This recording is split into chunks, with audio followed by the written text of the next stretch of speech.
So anyway, I checked my videos and I saw the thing that I did down at the O2 the other day, and when I was talking about certain phenomenons, and I always call them phenomenons, right? Because I say, okay, this is probably a phenomenon. My mum used to have this thing where she used to shake her head and say, "What are you doing that for?" She'd go, "Oh, I just had a horrible thought go through my head." So it must run in the family.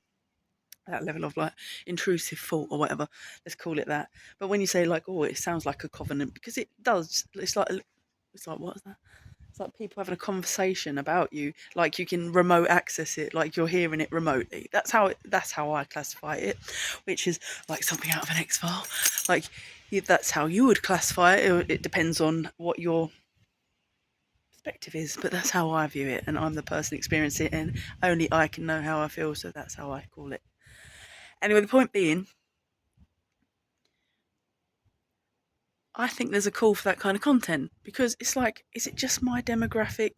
Maybe it's the place, location, the grooming, the excessive like seriousness that's come after the war. That's actually applies to everyone. It's like it's good to break it down in real time and say actually what is going on as a sovereign human being race, and actually what is going on to the point that you've actually pretty much made a prison within a prison anyway.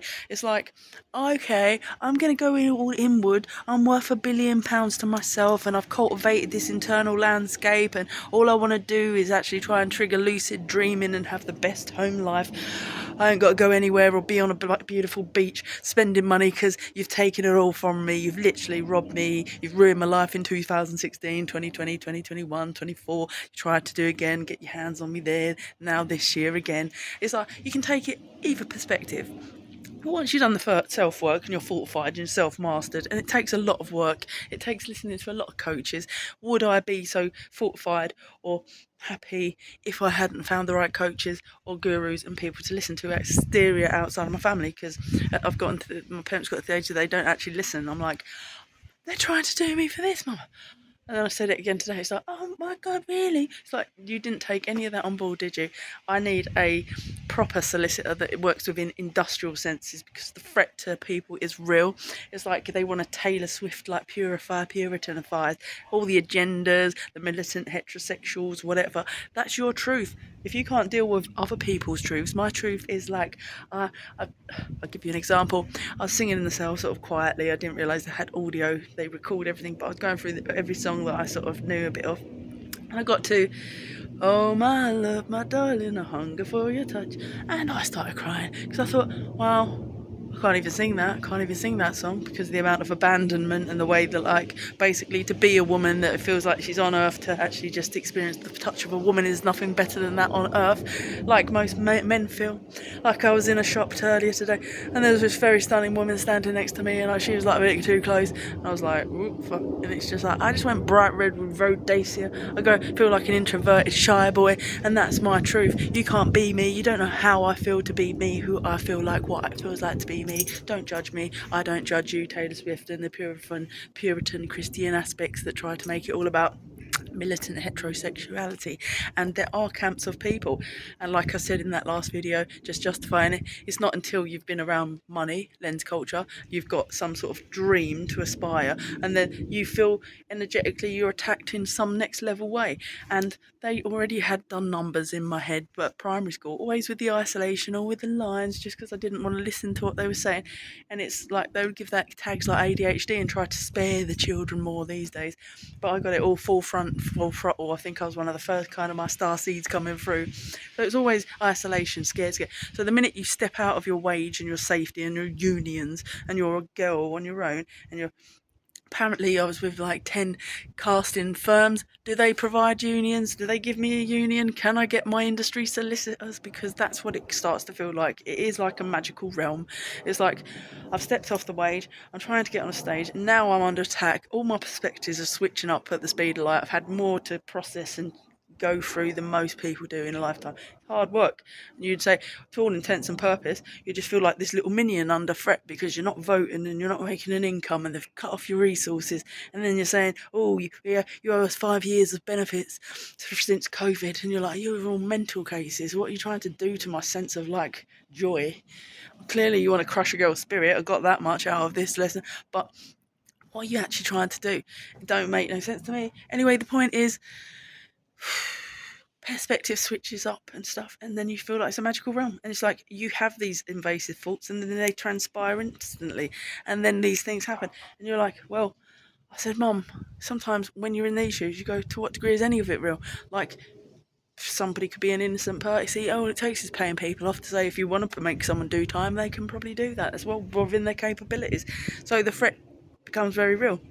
And I'd like to say this about prison cells, because they arrested me on a Bournemouth beachfront for nothing and said I was left on a wanted system. Started like, don't even apologise for that, it's fine. But they got water in a cell in Bournemouth, and you go, oh, that's a bit civilised, isn't it? At least they treat people like people, over an allegation. An allegation is just an allegation till it's actual fact, so it's just not even a thing, right? So, okay, you're in a cell, you got water. And then they shipped me up the motorway and broke my human rights just for the fun of it, for sport, just wind the screws. Anyway, you get to that one. That one hasn't got it. And you go, wow, that's a change from there to there. This is like a very old police cell. But it's got a button you can push that goes green and goes beep beep, so at least you can, oh, I need water, so they can hear you. But anyway, this brand spanking new $1 billion complex, or whatever the hell Lewisham was, they put me in the arse end cell, and then it's like you push the button, there's no noise, there's no light comes on, there's no buzz, so you feel like you're being locked there up to potentially be left to rot to die. Like, you slam straight in the cell, they don't give you any paperwork, you don't let you make a call, and then you're like, wow.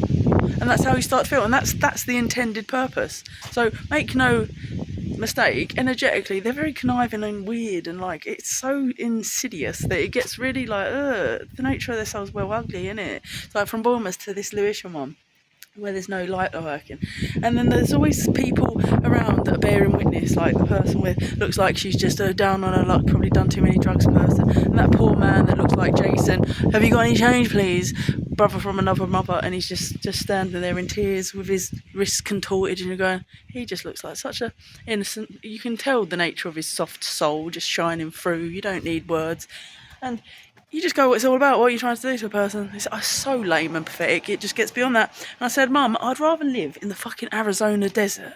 Honest to God, vibrationally, this country, because of aspirations or this, I'm not competing with anyone. I was just told, so you should go and try and aspire to where you should get to. And all those films, there's all that money around. And all that money and all this perceptions shift up, because the allegations are made in a public house, which is a very money orientated one, that's just had a renovation, and it's always got police cars outside, historical ones from props from films and everything. So you go, this doesn't feel like a real allegation, and this feels like a bunch of horse shit, and I smell a rat, and this is bullshit. Anyway, the point is, it all becomes a bit like that, complex, and you go, and then thus need a solicitor. I've literally been filmed outside that pub. CGI, where does that come into it? If you're outside doing Now You See Me Too, where she lets off the dove.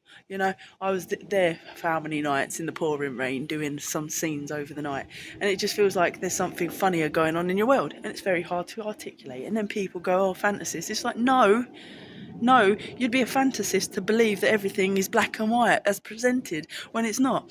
And it's like, if people want to do something and they hate on someone, they can. And it just gets really intimidatingly real when they play these little things like, oh, the buzzer don't work, no, the light don't come on, there's no water in the cell. I actually did this to my finger because they let me have my earring, so I was actually actively trying to scrape out the little window in the cell to push out the glass and push it out the other side.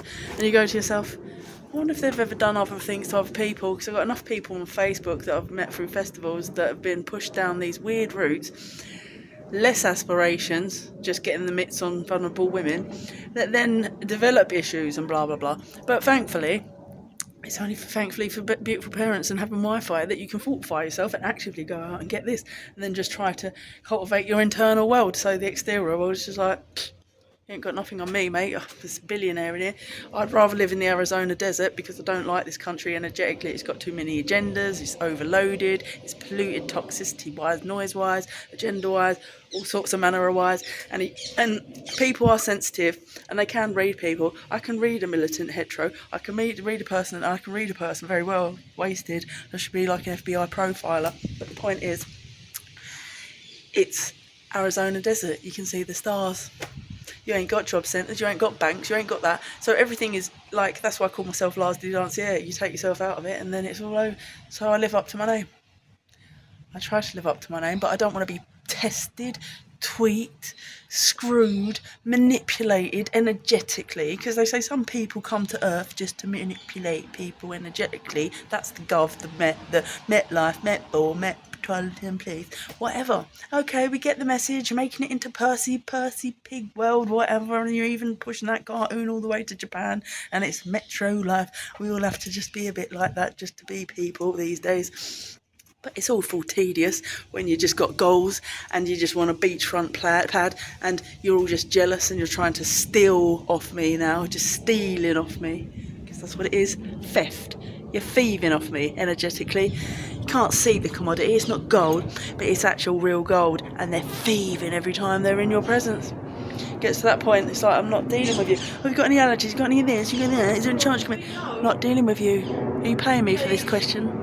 Yeah, let's go.